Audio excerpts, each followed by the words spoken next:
Պատկերացրու ՀԱԱՑ-ն, ոստիկանությունը մտնեն Եհովայի վկաների գրասենյակ։ Հայաստանում գրանցված կրոնական կազմ։ Պատկերացրու մտնեն որևէ այլ ոչ հայարակելական սուրբ եկեղեցու, օրինակ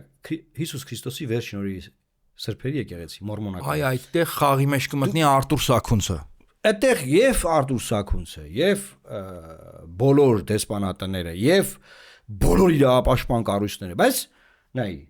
այլ հայարակելական սուրբ եկեղեցին է։ Դա տենց այնտեղ այո, այնտեղ մեկը գրել է, պետք է մաքրել եկեղեցին։ Հա դու ով ես, որ եկեղեցին դու մեզ մաքրես։ Դու քեզ այնց ինչ ես ներկայացնում, մի տունդ մաքրի։ Դու ինչ կապ ունես, որ ասենք դուք ձեզ ոնց եք ինչ որ ձևի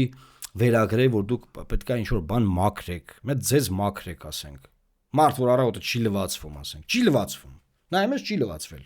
Ասում պետք է մաքրել եկեղեցին։ Բայց էդ էլ մի կողմ։ Ինչ է մաքրել, ումից մաքրել։ Կարող մարդը իսկապես մտածում է, որ եկեղեցին պետք է ռեֆորմների ենթարկվի։ Եղբայր պետք է։ Բայց հիմա այս նեղ պահին, երբ որ այսքան սրբազաններ են կալանավորված, ռեֆորմը ո՞րն է։ Եղբայր դու անուղեղ ես, չես հասկանում։ Որ ռեֆորմներից, որ բանակն էլ է ռեֆորմների ենթարկվել, այդ ձևի ռեֆորմներից։ Որ ռեֆորմներից, որ ոստիկանությունը ռեֆորմի է, որ դատական իշխանությունը ռեֆորմների է։ Ասածս ընկալը առանց Նիկոլ Փաշինյանի։ Եղբայր, ասենք հասկանում ես, այդ չի մտածում, որ օրինակ Եհովայի վկաներ կրոնական կազմակերպությունը պետք է ռեֆորմների ենթարկվի։ Գնացեք ռեֆորմների ենթարկեք։